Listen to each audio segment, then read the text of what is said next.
সুদামা ছিলেন শ্রীকৃষ্ণের বাল্যবন্ধু।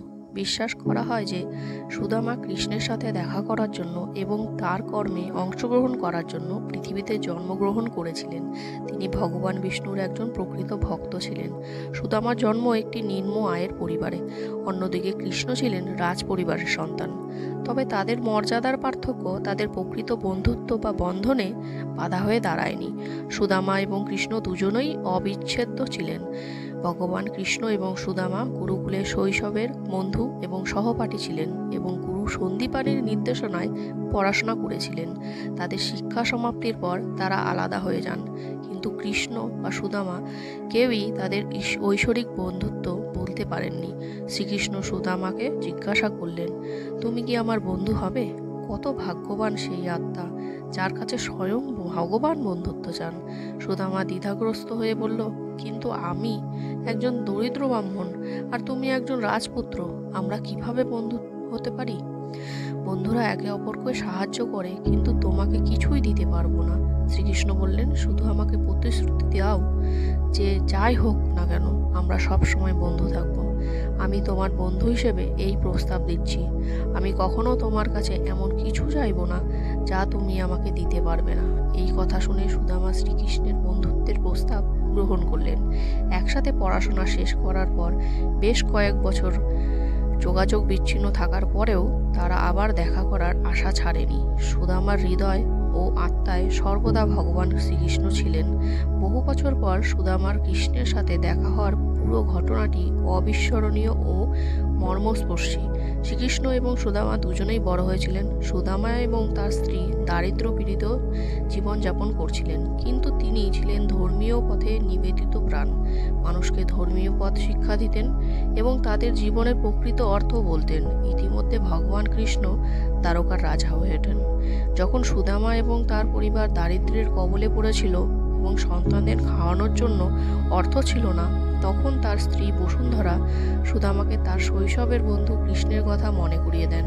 তিনি তাকে সন্তুষ্ট করার জন্য এবং কিছু সাহায্যের জন্য অনুরোধ করেন, কিন্তু সুদামা কেবল সাহায্যের জন্য ভ্রমণ করতে অস্বীকৃতি জানান, কারণ তিনি কৃষ্ণের একজন প্রকৃত ভক্ত ছিলেন এবং নিজেকে স্বার্থপর বোধ করাতে চাননি, কারণ তিনি প্রকৃতপক্ষে একজন শুদ্ধ এবং আধ্যাত্মিক ব্রাহ্মণ ছিলেন। সুদামা অবশেষে ভগবান কৃষ্ণকে সন্তুষ্ট করার জন্য ভ্রমণে রাজি হন। তিনি কিছু পেটা ভাত বা চিরা কাপড়ের টুকরো দিয়ে বেঁধে সেখান থেকে চলে যান, কারণ তার মনে পড়ে যে কৃষ্ণ পিঠা ভাত পছন্দ করেন। দ্বারকার রাজার প্রাসাদে পৌঁছানোর সাথে সাথে ভগবান কৃষ্ণকে সন্তুষ্ট করার জন্য সুদামা দ্বাররক্ষীদের তাকে প্রবেশ করাতে বললেন। তিনি আরও বলেন যে কৃষ্ণ তার শৈশবের বন্ধু ছিলেন, এমনকি দ্বাররক্ষীরাও তার সাথে পাগলের মতো আচরণ করেছিল, কারণ তার অবস্থা এতটাই খারাপ ছিল যে তার পোশাক ছিঁড়ে গিয়েছিল। কিন্তু সে দ্বাররক্ষীদের অনুরোধ করেছিল শ্রীকৃষ্ণকে তার আগমনের কথা জানানোর জন্য। অনেক অনুরোধের পর দ্বাররক্ষীরা শ্রীকৃষ্ণকে সুদামার কথা জানানোর সিদ্ধান্ত নেয়। দ্বাররক্ষীরা শ্রীকৃষ্ণকে সুদামার আগমনের খবর জানালো। ভগবান শ্রীকৃষ্ণ সব কিছু ছেড়ে দরজার দিকে দৌড়ে গেলেন, কারণ তিনি তার বাল্যবন্ধু সুদামাকে দেখার জন্য অধীর আগ্রহে অপেক্ষা করছিলেন। শ্রীকৃষ্ণ তার পুরনো বন্ধুকে খুঁজে পেয়ে খুবই খুশি হলেন এবং শ্রীকৃষ্ণ সকলের সামনে তাকে জড়িয়ে ধরেছিল। এতে সকলেই এতটাই হতবাক হয়েছিল যে দরিদ্র ব্রাহ্মণ হলেন দ্বারকার রাজা, ভগবান কৃষ্ণের মিত্র। সুদামা সেখান থেকে ফিরে যেতে চেয়েছিলেন, কারণ তিনি চাননি যে কেবল তার কারণে জনসাধারণের সামনে কৃষ্ণ অপমানিত হন। তবু কৃষ্ণ তাকে থামিয়ে দেন এবং তার রক্ষীদের সুদামাকে তার প্রাসাদে স্বাগত জানাতে বলেন। শ্রীকৃষ্ণ সুদামাকে ফুলের বর্ষণ দিয়ে অভ্যর্থনা জানালেন। সুদামার প্রতি ঈশ্বরীয় আচার আচরণ করার জন্য তিনি তার হাত দিয়ে সুদামার পা ধুয়ে দিলেন। কৃষ্ণ তার দাসীদের সুদামার ছিন্ন বস্ত্র খুলে রাজকীয় পোশাক পরাতে বললেন, যাতে তিনি আরও স্বাচ্ছন্দ্য বোধ করেন। বন্ধু কৃষ্ণের এই অপ্রত্যাশিত রাজকীয় আচরণ দেখে সুদামা কাঁদছিলেন। তারপর কৃষ্ণ তার দাসীদের দ্বারা পরিবেশিত সুদামাকে এক টুকরো খাবার দিলেন।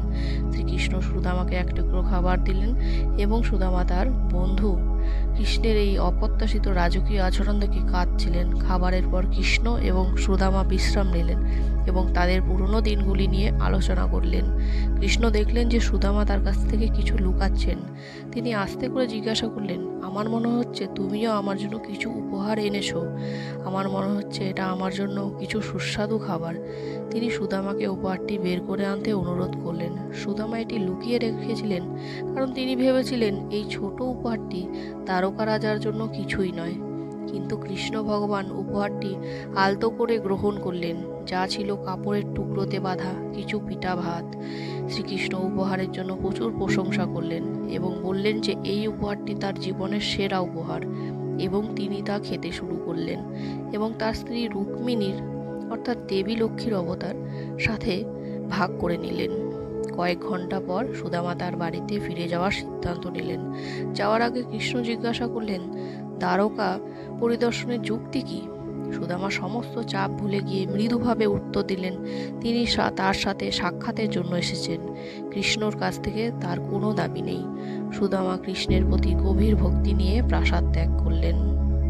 এরপর সুদামা যখন নিজ গৃহে ফিরে যান, তখন তিনি দেখেন তার দারিদ্রতা দূর হয়ে গিয়েছে এবং তিনি এক নতুন সমৃদ্ধ জীবন লাভ করেছেন। জয় শ্রীকৃষ্ণ। রাধে রাধে।